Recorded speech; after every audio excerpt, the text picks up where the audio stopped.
Welcome back to another North Carolina Tar Heels football recruiting podcast here on TarHeelIllustrated.com. And if you're watching us on our rapidly growing YouTube channel, that is called Tar Heel Illustrated. I'm THI publisher Andrew Jones, and joining me is our director of football recruiting, Miss Deana King. And before we dive into the latest breaking news on the UNC football recruiting trail very quickly, you could follow us on Twitter at Heel Illustrated, not Heels, at Heel Illustrated. And also for just $8.33 a month, you could be an insider too. You could be an expert on all things North Carolina Tar Heels football, basketball, and recruiting. And you would have known for a long time about the young man we're going to talk about today, because Miss King has been all over it. She really, really feels very strongly about A, this kid was probably going to be a Tar Heel, and B, he's a very talented player, maybe move up in the ratings at some point down the road. And that is three-star wide receiver Paul Billups, who attends Western Branch High School in Chesapeake, Virginia. 6'2", 186 pounds, the number 10 overall prospect in the Commonwealth of Virginia, number 92 nationally at his position. Deana, you like this kid a lot. You've liked him for a long time. When you feel strongly about one of these guys, I take it very seriously because you are always right. Your thoughts on Paul Billups committing to the Tar Heels? I think it's a huge pickup for Carolina because he's a different type of receiver than Christian Hamilton and Chris Culver. I mean, Billups is 6'2", 180. He's more the deep threat type wide receiver that the Carolina really likes.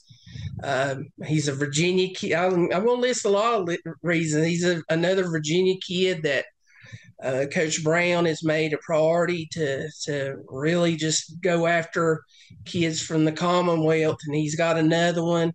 He's from the Tidewater region, Chesapeake, and he's from Western Branch, who claimed to fame Dre Bly. So that was a huge factor in with a lot of these kids in Virginia, especially Tidewater. Dre's name comes up even if you don't even ask about him. But, you know, always comes up. Yeah. The parents know Dre from his playing days, probably about the same age. But Paul loves the offense. I mean, I don't see many skill players that don't like to see what Carolina has done in the past few years. On offense and Coach Longo's offense, receivers can expect to get lots of receptions and yards, and a quarterback that is going to give them the ball. So, just the relationships were big for Billups with Coach Brown and Coach Galloway, who, he's one of the best wide receiver coaches around, and he loves Billups. And then, of course, the relationship with Dre Bly. So it's a huge pickup. I think Carolina fans, they can be really excited about the three receivers now committed with him, Culver, and Christian Hamilton. I think they've got some dynamic playmakers, and it's just going to add into that very good wide receiver room. It's already talented, but they're going to get even more talented. Galloway, also an very underrated, but very good recruiter, and was certainly a big part of this process. Paul Billups chose Carolina over Michigan State and Virginia Tech. Also had offers from Florida State, Maryland, South Carolina, Virginia, West Virginia, Pitt, many others. 5.7 kids, so there's a chance he could move up as well because of what you're saying. He's the kind of kid that's dynamic enough. He has a huge season this year, could move up in the rankings as well, Deana. Yeah, I mean, getting on the field. And before you respond, I bring that up because people love that stuff. So I'm giving them something that could happen. So if they're wondering, yes, it could happen. You and I both agree that it's not really that important, because the staff doesn't care. They go based strictly on their own evaluations. But to give people a little bit of an idea, there is a chance Paul Billups, I could see, to me, when I look at the film, He's got 4-star written all over him. But I'm just a guy who covers this stuff. It's not my job to analyze recruits like it is yours or other people's. But I still kind of have an idea what I'm looking at. Well, getting on the field will help. A lot of these kids, some kids don't go to camps and combines and these prospect camps. Some kids don't, and sometimes I think that might hurt them getting evaluated. But like you said, the staff could care less what you, me, rival says. They're going to go on their own evaluations, and if they want a kid, they're gonna get a kid. I mean, in doing the rankings and recruiting stuff, I've seen kids commit to big time player programs and don't even have a ranking. And I mean, you look at their star rankings and there's nothing. And this kid is going. I think it was maybe Oklahoma or some school, some big school out Midwest. And I was like, wow. I'm like, he must have been a sleeper, And so, but Billups, like I said, big time playmaker. I think, like a lot of these other kids, I think Carolina had sewn this recruitment up a long time. I think he's pretty much, when he made his decision earlier this summer, and he's not went anywhere. He's not really been very vocal on social media. He said he was going to commit in August, and he stuck to that plan. As you did mention, Michigan State and Virginia Tech were his other two finalists. And, I know Carolina fans are going to like it because they beat the Hokies for a recruit. That's. Are the Tar Heels done in the receiver room with this class? 3? They're good? Well, they've got 3. There's a lot of youth in that. There's a lot of youth in that room. I said they could, they could have, of course they would have take another one if he Kevin Concepcion he committed to state. I still think they would have took 4, but I don't know. I mean, I think the staff has kind of hit the reset button and may look at some kids that might have a really good senior year and want to see some tape and video, I guess what they call it. I don't know what they call it now. It used to be tape. I'm sure they call it tape. Us old schoolers call it tape. Yeah. There could be some late bloomers because we've seen them offer some other kids, some under the radar, some kids that are committed to other schools. And you never know. Recruiting it's not done until the kid signs that piece of paper.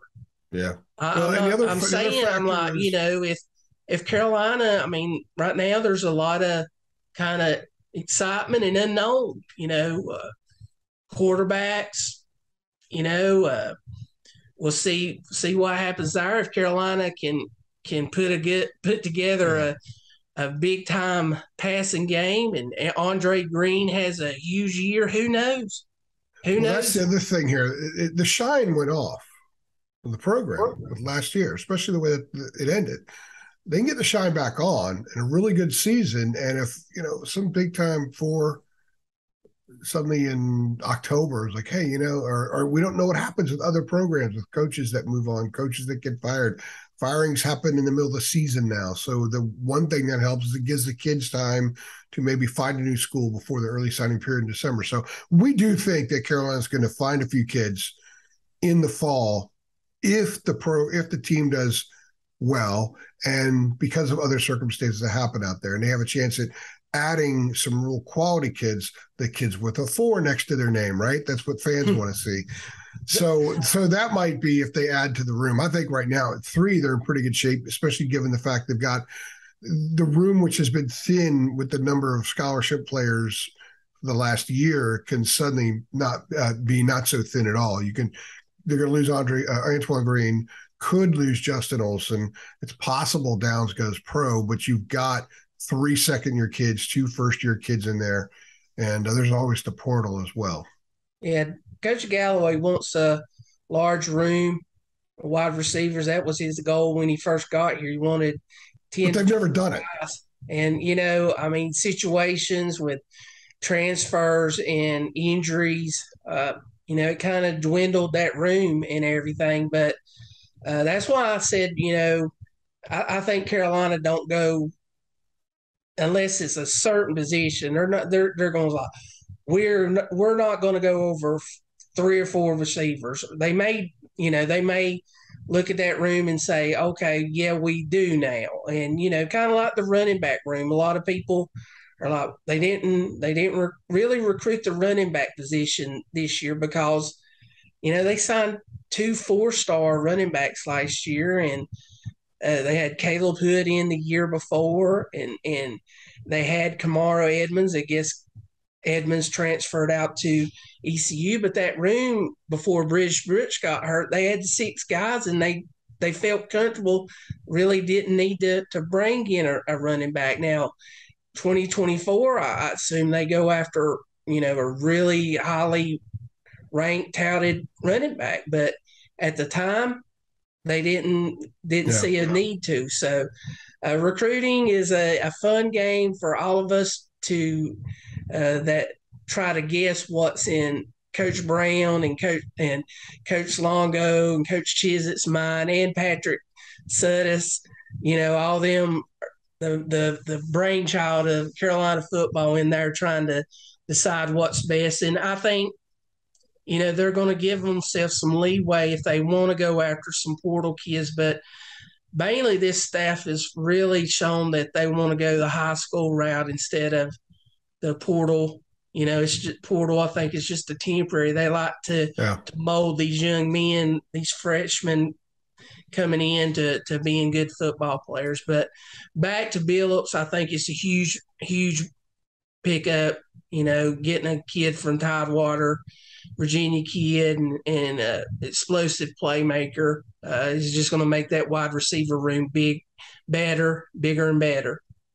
Paul Billups, a 3-star wide receiver from Western Branch High School in Chesapeake, Virginia, is the latest member of the class of 2023 to pop for Mack Brown, Phil Longo, Lonnie Galloway, and the Tar Heels. And remember, guys, for just $8.33 a month, you can be a Carolina Tar Heels insider too, which is $8.33 a month. You would have known a ton about Paul Billups for the last 14 months if you were a premium subscriber at THI. She's Deana King. I'm Andrew Jones. We appreciate you stopping by.